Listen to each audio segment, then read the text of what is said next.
que o Lavrov falou? O Lavrov falou várias coisas importantíssimas, que tem muito a ver com isso que o comandante está perguntando, a velocidade. A velocidade da negociação vai depender muito disso que o Lavrov falou. Primeiro, ele falou uma frase aqui que eu anotei e vou ler ipsiliteris. Não deixar as contradições se transformarem em confrontações, especialmente confrontações militares. Ele estava falando da relação da Rússia e Estados Unidos. Então, Putin hoje tem uma chance de ouro de resolver vários problemas dele com o Ocidente, com os Estados Unidos em particular, com o governo Trump, que se mostrou disponível para conversar.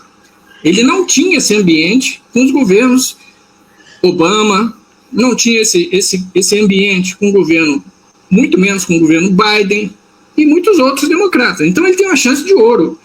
E o comandante mesmo já falou outro dia aí, o Biden assumiu, mas será que ele vai ser reeleito? Um dia o Trump vai sair do poder. Será que ele vai ser reeleito? Então, assim, é uma chance de ouro, tá? Porque isso é essencial para a Rússia. Progredir como potência e ser uma potência multipolar, que eu vou chegar nesse assunto depois que ele também falou nisso. Ele citou também, vou dizer, estamos em busca de um novo balanceamento, um novo equilíbrio de interesses.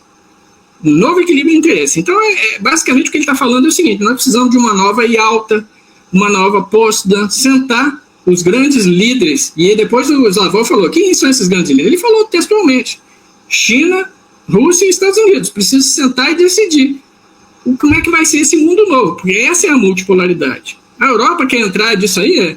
Será que ela vai ter assento nisso? Creio que não. Não é isso o interesse da China, não é esse o interesse da Rússia, e não é esse o interesse dos Estados Unidos, está claramente aí pelo que o Trump vem fazendo. Outra coisa que ele falou, países que são potências nucleares devem ter responsabilidades especiais. Então, assim, isso, quando ele diz responsabilidade, significa encargo, significa ceder alguma coisa, em nome de um bem maior. Então, ele falou isso aqui também. Com relação à OTAN, o que ele falou? O Lavrov falou da OTAN, dos países da Europa como um todo.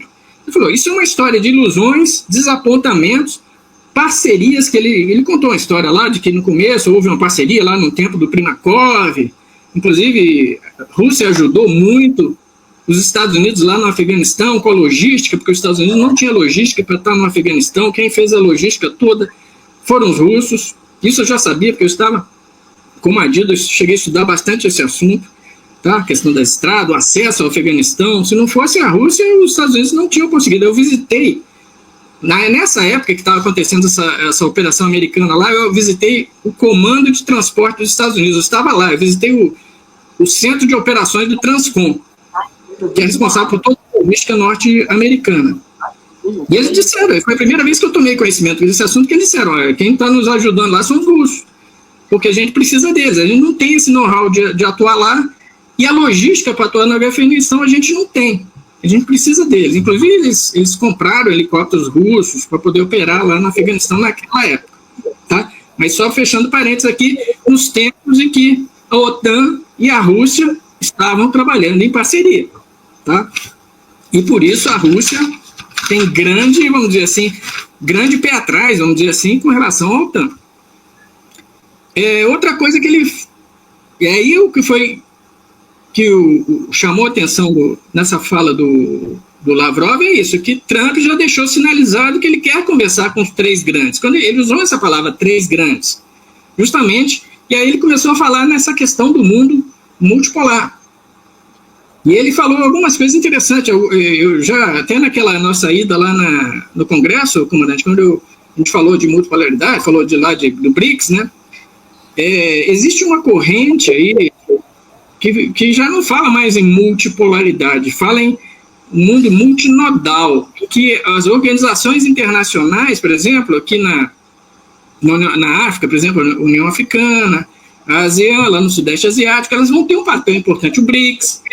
Foi por isso que a gente tocou nesse assunto nos BRICS, né? O fato do Brasil estar nos BRICS.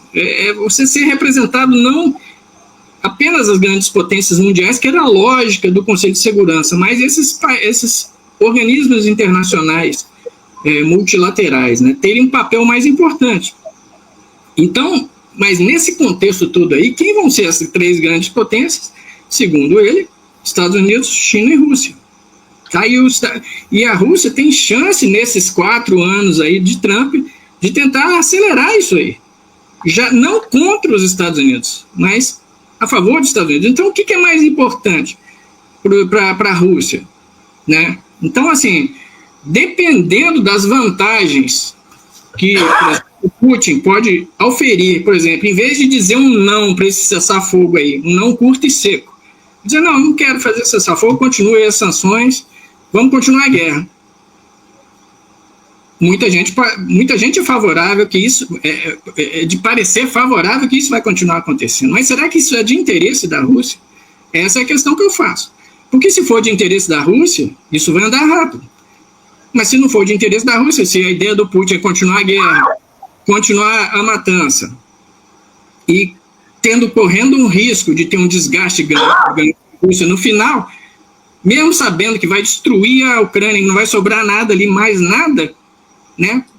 Mas será que isso vai ser bom estrategicamente, politicamente, geopoliticamente, pensando para a Rússia? Então essa é a questão que você tem que fazer, né? A velocidade que esse processo de negociação vai ter vai depender do posicionamento que a Rússia vai dar.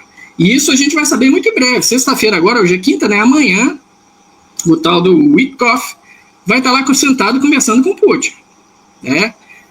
Se o Putin for esperto, ele pode simplesmente não dizer um não, mas pode estabelecer algumas condicionantes, né? Algumas condicionantes qualquer, né? Esse negócio dos 30 dias, ou menos de 30 dias, ou que... Não, eu concordo com os 30 dias, desde que, sei lá, não forneça mais nada, porque uma das coisas que disseram ontem que me chamou a atenção foi que o Marco Rubio disse que o fluxo de informações, né, de dados, e o fluxo de ajuda militar ia continuar, né? O Putin pode dizer assim, não, se isso continuar, para mim não interessa. Vamos suspender tudo isso aí. Então, algumas coisas podem ser conversadas lá e chegar ao meio termo.